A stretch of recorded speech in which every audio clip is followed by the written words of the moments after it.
Another thing that I hear is that your resume shouldn't take long to do. And that is false. I'm sorry. If your resume takes you less than maybe 3 to 5 hours to complete and to revamp or overhaul, it's probably trash. What's up, you guys? Welcome back to the official Thompson Resume Writing Company YouTube channel, where I share weekly tips and hints on how to update, refresh, and or prepare your resume and LinkedIn profile for your job search, along with some career advice, some job search tips, and some personal stories of my own. I am Tamika Thompson. I am the owner and resume writer at Thompson Resume Writing Company, and I specialize in transforming bland, lackluster resumes and LinkedIn profiles into powerful selling tools that help corporate mid-level, management, and executive professionals land interviews 2 times faster. If you are new to my channel, welcome, and I'm so happy that you stumbled across my video, and I hope that you like this video enough to go ahead and hit the subscribe button below to stay in tune with new videos. If you are a returning subscriber or a returning viewer, thank you so much for always showing my content some love. For today's video, I am going to be keeping it all the way 100 with you guys. I'm sharing some unpopular resume opinions that may get me canceled, may make some people feel away, may hurt some feelings. I don't care, but y'all need to hear this, and we are going to talk about it. Let's get into it, y'all. So obviously there is no shortage of career coaches, resume writers, and just content creators on the internet in general. So you have Instagram, you have TikTok, you have LinkedIn, you have podcasts, you have blogs. Like, there's all of this career content, resume content, how to level up your life type content. And there's been a lot of information or a lot of content that I've seen go viral on TikTok or on Instagram and sometimes even on LinkedIn. And I'm just like, no, like, why are y'all sending these people off? That is terrible advice. You should not be saying that. And then people are hopping in the comments saying, oh, this is a great idea. Oh, I never thought of that. Oh, that never crossed my mind. Oh, thank you so much. I'm going to use this. And they shouldn't be. So here are some resume myth, lies, and horrible advice that you should not believe, not buy into, and not follow.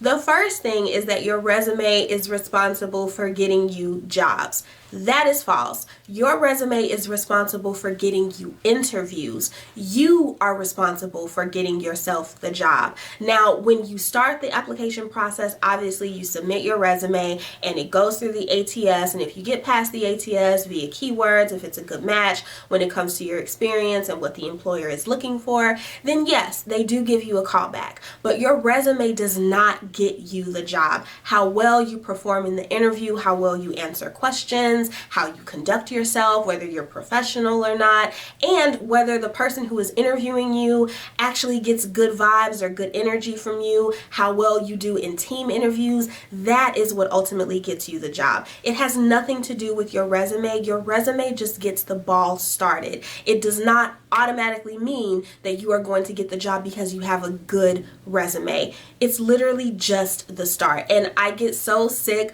of people saying that, like, oh, your resume is the key to getting you jobs. That is not true. Your resume starts the process of helping you get a job. You still have to make sure that you're conducting yourself in a professional manner. So are you replying back to the recruiter in a timely fashion? Or are you waiting days in between to get back to them when it comes to scheduling up follow-up interviews? Do you have typos or grammatical errors in the emails that you send them? When you are answering interview questions, are you answering them clearly? Are you well spoken? Are you directly answering their question, or are you going off on a tangent? There are so many different factors and so many different things that happen in between you applying to the job and actually getting a job offer. And I get it. Sometimes it can be a series of hoops and hurdles. And if you do feel like you're in an interviewing process that is causing you to go out of your way, or that is super complex, or where you have to go above and beyond, or the communication is shoddy, then you can go ahead and withdraw from that. But your resume is just one piece of the hiring process, and it's just one piece of the interview process. Your resume does not get you jobs. It gets you interviews. You get yourself jobs. Let's just make that clear. I just had to clear that up. The second thing that I've heard is that your resume needs to be perfect and that there's a such thing as a perfect resume. That is false. And there is no such thing as a perfect resume, but there is a such thing as a well-written resume, there is a such thing as a targeted resume, and there is a such thing as a tailored resume that is custom fit or laid out appropriately for a person who is going for a particular job. But there is no such thing as a perfect resume. However, to make your resume like perfect or without errors or without issues, you can always make sure that you are proofreading it before you officially submit it to jobs. You can make sure that it does not begin with an objective statement. You can make sure that you have value-rich and value-based statements incorporated within your resume. And if you're not sure how to incorporate your value in your resume, I highly recommend checking out this video that I recorded on the topic. But there is no such thing as a perfect resume. It can be well designed, it can be well written, it can be pretty, but ultimately what you're aiming for is an effective resume. And an effective resume is going to get you interviews, it's going to get you callbacks, it's going to yield some success for you. And it doesn't have to be perfect to do that, but it does have to be targeted, it does have to be tailored, it does have to be, grammar free, typo free, error free, and it does have to include value. So clearing that up too. The third thing is that if your resume is perfect, you are never going to get rejection emails. That is completely false. You can have the best resume and still get rejected. In my recent job search, I'm a resume writer. My resume was on point. It was targeted. It was tailored. It was like popping. I had the qualifications. I had the experience. And despite all of that, I still received quite a few rejection emails. Again, you're not going to be a good fit for every position that you apply to, and that is okay because not every job is for you either. But this narrative that if your resume is perfect, that you are not going to get any rejection, that is just not the truth. Every single person experiences rejection at some point in their job search. If you don't, that's what's up, and kudos to you, but that is not the journey for everyone. But to minimize experiencing rejection, you definitely want to make sure that you're reaching out to a resume writer to make sure that your resume is as targeted and is as well written as possible, that it has the right keywords in there. And if you're not working with a resume writer, then you need to at least make sure that you are performing keyword research on your own and that you're optimizing your resume accordingly for the jobs that you will be applying to. And remember, you can do all of that and still experience rejection, and that is okay. But don't let rejection get you down. So even if you get a rejection email, swallow it, chuck it up, suck it up, but keep going. Don't let that stop you from continuing your job search or from continuing to put yourself out there, because your yes is right around the corner. You're going to get rejection. It happens, but it's okay. Keep it moving and just continue to put your best foot forward. Next on this list is that your resume has to be super fancy to stand out and to get you interviews. That is also false. So I see so many people, especially resume writers and just people, job seekers who come to me in general for assistance with their resume. They prioritize design and the look of their resume and the appearance of their resume over the quality of the content and what's in the resume. You can have the prettiest resume. I mean, I've seen some very pretty resumes with the blush themes and with the cute little pictures on there, but they're not getting these people interviews, which is how they end up coming to me. So focus less on what your resume looks like. You can have some design elements in there. Go ahead and insert a graphic. Go ahead and insert some shapes and have some borders in there. Go ahead and have some color infused in there somewhere. That's not the problem, but make sure that your resume is a quality document. Again, does it have the appropriate keywords? When a recruiter opens it, when you apply to the job, are they looking at this resume and saying, this person is a really good fit for this role, I can't wait to interview them? Or are they looking at the design and saying, this is cute and all, but this isn't saying too much of anything? And that does tend to be an issue with a lot of the super pretty resumes that I've seen, is that they're very pretty, but then when you read it, it's just like, ew, there are typos all over the place, and there are run-on sentences, and the sentence structure is not appropriate, and then there's no value, and then there's not enough detail within the statements. It's like it looks good, but it's giving nothing.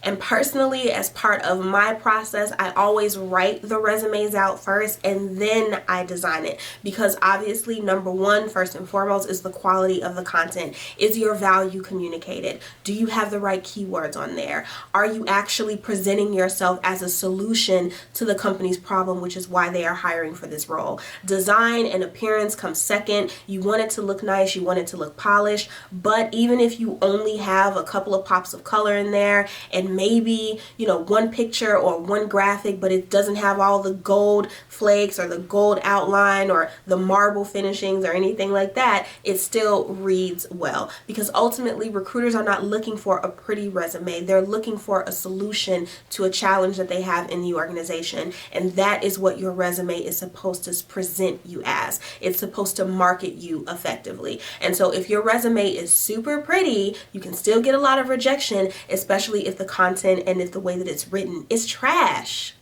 The next one on this list is by far one of my favorite, is that you should have anyone write your resume. Oh, just have your cousin hook it up real quick. Oh, have your friend who works in HR write your resume real quick.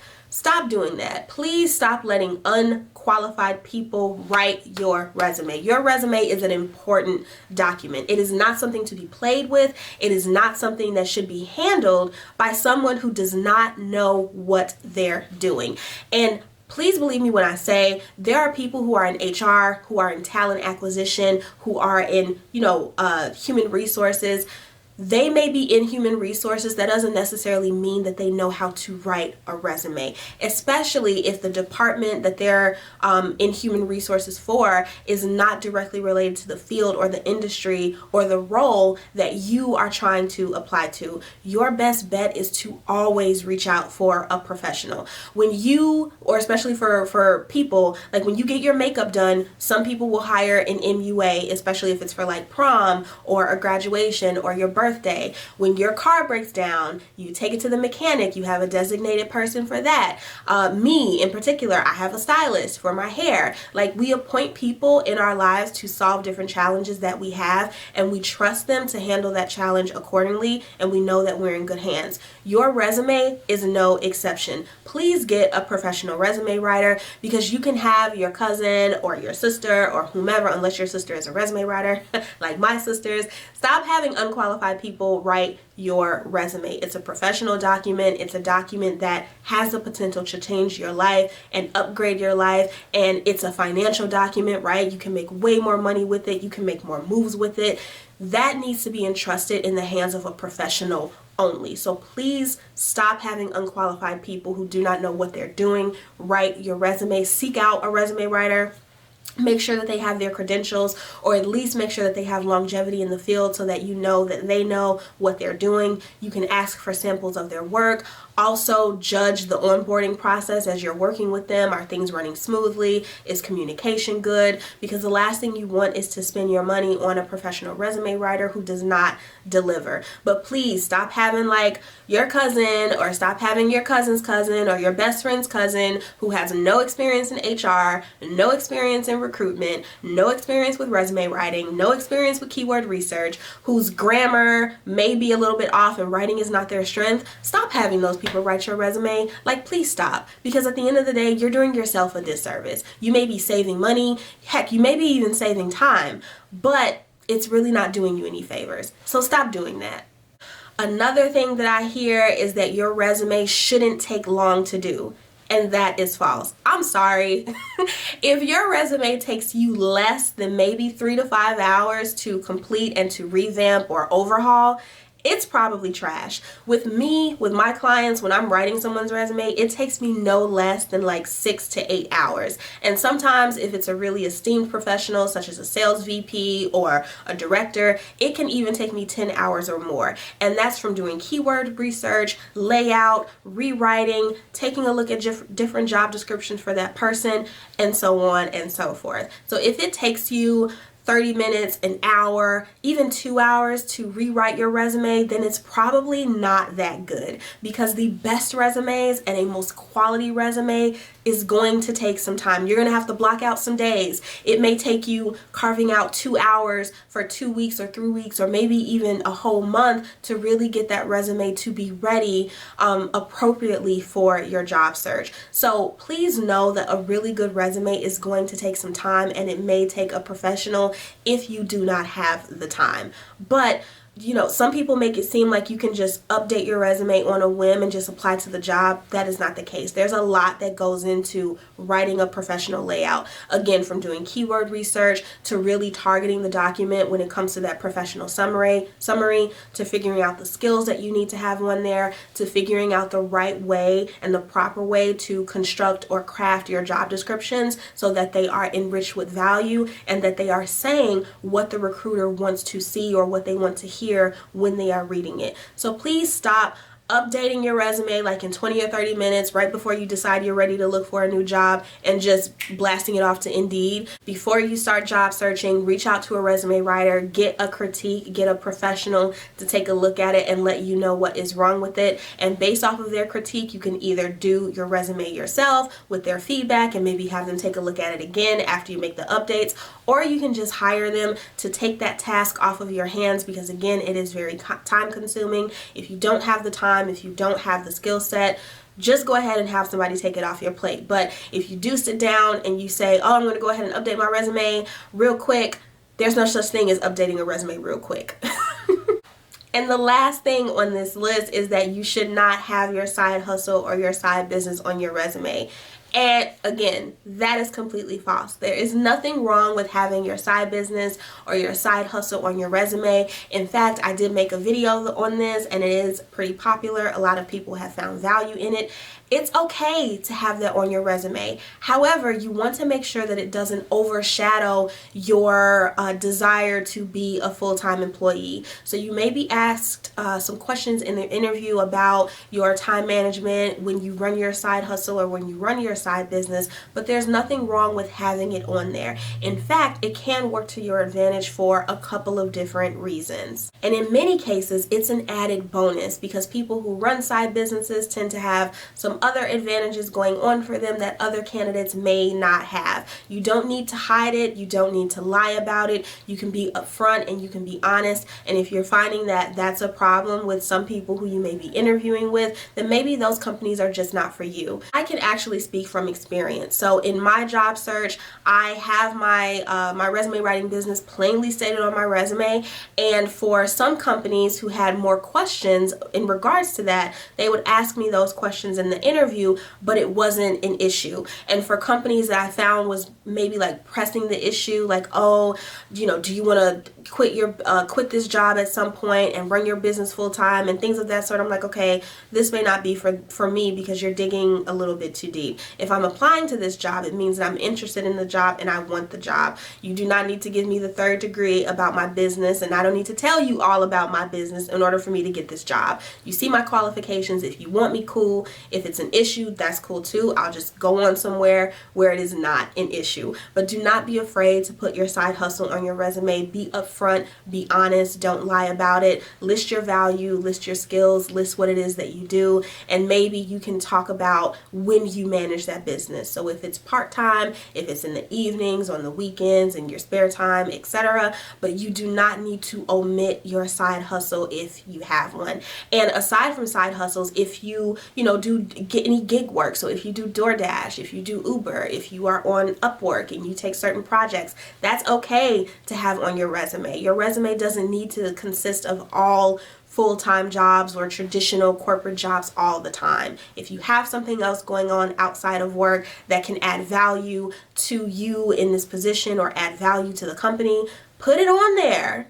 All right, y'all, so those are my unpopular resume opinions / mini rant video. I hope you enjoyed watching. Oh my goodness, I may do a part 2 for this video because I come across so much when I'm scrolling on Instagram and when I'm scrolling on LinkedIn, and I just needed to give y'all the truth because you do not need to be believing everything that you read or that you see or that you hear out here, especially if that person is not a professional. I hope you enjoyed watching this video. Have you heard any of these myths or any of this terrible advice or any of these lies before? And which one shocked you the most when it came to my opinion? Go ahead and drop it down in the comments. If you liked watching this video, go ahead and give me a thumbs up. Go ahead and hit the like button below. And I encourage you to please follow me on Instagram at _Mika Thompson. You can also connect with me on LinkedIn at Tamika Thompson. That is my name on there. I also encourage you to please sign up to my Career Tea e-newsletter, where I send out weekly emails full of helpful hacks and hints and tips in regards to like your resume, your LinkedIn, your job search, your career, etc. I have the link to my newsletter in the description box so that you can sign up. Again, thank you so much for watching, and I will see you all next week with another video. Not a rant video, it'll be another helpful video, but another video in general. Bye, you guys.